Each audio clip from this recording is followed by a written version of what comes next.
Lorsque la Fed augmente les taux d'intérêt, le Bitcoin a tendance à baisser. Lorsque la Fed baisse les taux d'intérêt, le Bitcoin a tendance à monter.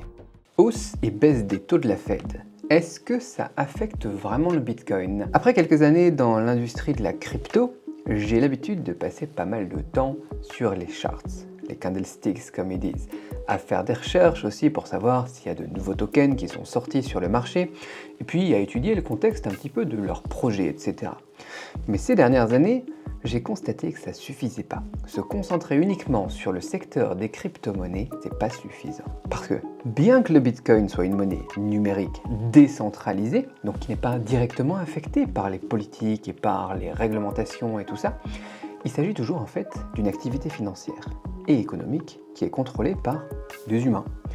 Et comme les crypto-monnaies sont de plus en plus sous les feux de la rampe, elles sont de plus en plus liées à la politique et à la finance traditionnelle, on a vu avec les ETF, si vous voulez devenir meilleur investisseur en crypto-monnaie, on commence à se dire qu'il faut rester quand même un petit peu sensible à cet aspect. Donc aujourd'hui, je vais partager avec vous l'impact des hausses et des baisses des taux d'intérêt de la Fed, la Réserve fédérale américaine, sur le Bitcoin. Cette vidéo est principalement divisée en 3 parties. La première partie, on va parler de l'impact de la hausse et de la baisse des taux directeurs des intérêts sur le prix du Bitcoin. La deuxième partie, ça sera la logique qui sous-tend mon analyse. Et la troisième partie, concernant les derniers développements de la Réserve fédérale, qu'est-ce qui nous arrive dans les prochains mois et comment réagir au niveau de nos investissements. Donc les mouvements de la Fed, c'est certainement un facteur important dans le développement du secteur des crypto-monnaies. Mais c'est pas le seul facteur. Donc cette vidéo, on va aussi utiliser l'explication de la Réserve fédérale américaine pour partager un petit peu mes prédictions sur la dynamique à venir dans le monde de la crypto, mais il n'y a pas que ça. Donc si vous regardez cette vidéo, je pense que vous aurez également votre propre compréhension et analyse afin que vous puissiez faire de meilleurs choix. Et c'est pourquoi je vous suggère de la regarder attentivement du début à la fin. Donc sans plus attendre, commençons donc par le sujet principal d'aujourd'hui. Les États-Unis, c'est la première économie mondiale. C'est un fait reconnu par tous, ça vous le savez. Sa situation économique est donc non seulement liée au développement des États-Unis eux-mêmes, mais elle a également un impact considérable sur l'économie mondiale dans son entièreté. Donc récemment, on a vu que la capitalisation boursière du Bitcoin, elle, a augmenté. Et elle est de plus en plus, en fait, parasitée par des entités financières traditionnelles qui entrent sur le marché des crypto-monnaies. Les ETF, les banques, les assurances, des choses comme ça. Donc la Fed, en tant que banque centrale des États-Unis, c'est devenu un des facteurs qui affecte clairement le prix à court terme du Bitcoin avec ses hausses et ses baisses de taux d'intérêt. Et elle devient d'ailleurs de plus en plus influente. Donc je vais commencer par la fin avec ma conclusion qui est la suivante. Lorsque la Fed augmente les taux d'intérêt, le Bitcoin a tendance à baisser. Lorsque la Fed baisse les taux d'intérêt, le Bitcoin a tendance à monter. Mais donc pas si vite. À ce stade, je tiens quand même à vous rappeler que la hausse et la baisse des taux d'intérêt par la Fed ne sont qu'un des facteurs d'influence et que la politique de la Fed n'affecte généralement la fluctuation du prix du Bitcoin que pendant une courte période. Donc ne prenez pas cette conclusion comme un conseil d'investissement et écoutez-moi, on va rentrer dans les détails. Parce que maintenant, on doit discuter du pourquoi. Quelle est la logique derrière tout ça? Eh bien en fait, si vous manquez d'argent, vous emprunterez de l'argent à la banque, n'est-ce pas? C'est la même chose pour les banques. Si une banque vient à manquer d'argent, si elle est à court d'argent, elle empruntera de l'argent à la banque centrale. Et si on faisait une comparaison rapide, si l'argent était de l'eau, la banque centrale est comme un robinet qui contrôle l'offre d'argent pour les dites banques. Ainsi, lorsque l'économie est mauvaise, la banque centrale ouvre le robinet pour permettre à plus d'argent de circuler sur le marché afin de relancer l'économie. Comment est-ce qu'elle fait ça? Comment est-ce qu'on fait rentrer plus d'argent sur le marché?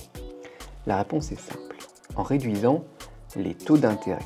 Qu'est-ce qui se passe lorsqu'on réduit les taux d'intérêt? Lorsque l'argent en banque devient moins cher, les gens sont plus enclins à emprunter pour dépenser et investir, ce qui entraîne généralement une amélioration de l'économie dans sa globalité, une augmentation de la quantité d'argent en circulation, imprimé aussi, et une hausse des prix, la fameuse inflation. Et donc quand ces taux d'intérêt sont réduits et que les gens ont plus d'argent entre les mains, les taux d'intérêt de la finance traditionnelle baissent et les rendements des titres et autres véhicules à revenus fixes, ça peut alors rendre plus attractifs des actifs au rendement plus élevé, plus risqués, comme le Bitcoin ou les crypto-monnaies. Ainsi, après une baisse des taux d'intérêt, le Bitcoin a tendance à augmenter. C'est exactement l'inverse en cas de hausse des taux d'intérêt. Donc, le dollar américain, qui est toujours la monnaie mondiale, a également un impact sur l'ensemble de la planète. Et donc, si on augmente les taux d'intérêt, c'est le dollar qui est touché, et donc d'autres pays déposeront leur argent aux États-Unis, de sorte que l'argent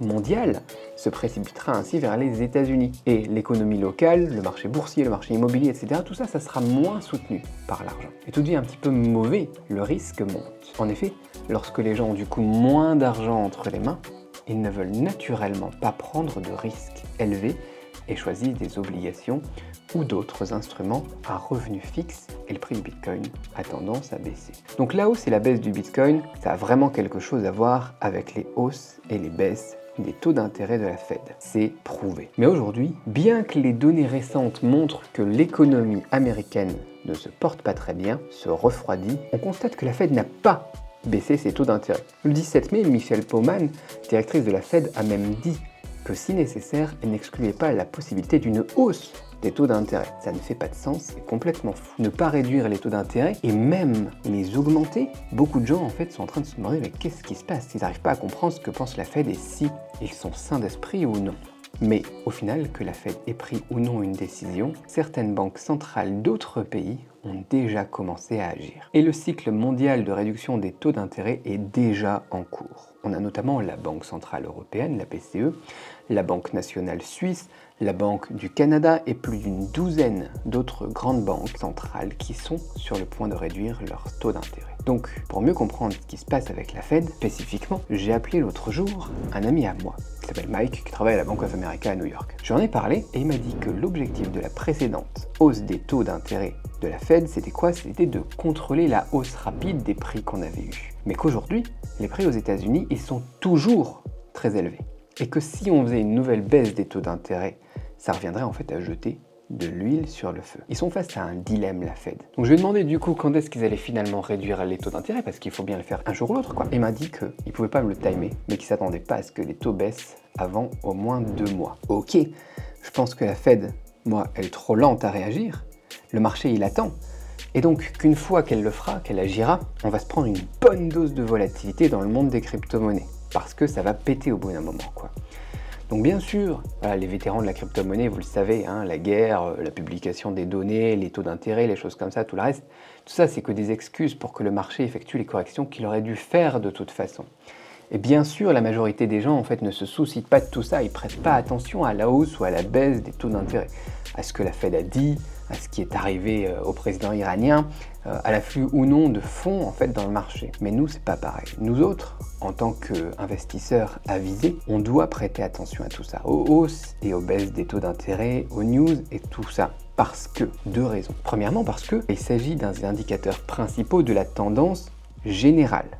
Donc on sait que généralement, la tendance globale, ça va monter le Bitcoin. Et deuxièmement, pour profiter un maximum des opportunités du marché haussier, il faut tout analyser avec soin et faire nos prévisions pour anticiper et éviter les risques. C'est que comme ça qu'on peut se démarquer de la compétition.